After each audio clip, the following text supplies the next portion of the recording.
संत योहन के अनुसार पवित्र सुसमाचार अध्याय 20 पद संख्या 1 से 2 और 11 से 18 तक।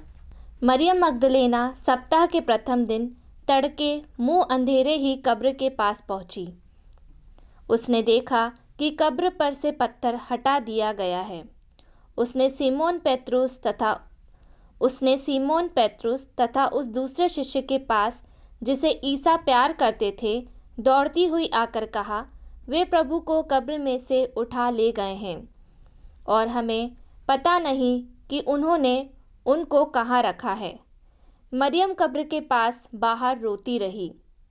उसने रोते रोते झुककर कब्र के भीतर दृष्टि डाली और जहाँ ईसा का शव रखा हुआ था वहाँ उजले वस्त्र पहने 2 स्वर्गदूत को बैठा हुआ देखा, एक को सिरहाने और दूसरे को पैताने।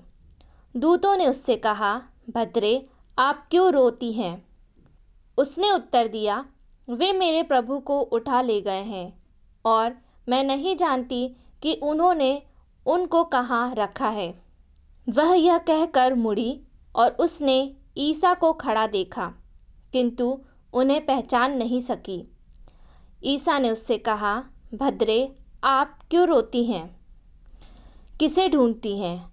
मरियम ने उन्हें माली समझकर कहा, महोदय, यदि आप उन्हें उठा ले गए हैं तो मुझे बता दीजिए कि आपने उन्हें कहाँ रखा है और मैं उन्हें ले जाऊंगी। इस पर ईसा ने उनसे कहा, मरियम। उसने मुड़कर इब्रानी में उनसे कहा, रबोनी, अर्थात गुरुवर। ईसा ने उससे कहा, चरणों से लिपट कर मुझे मत रोको।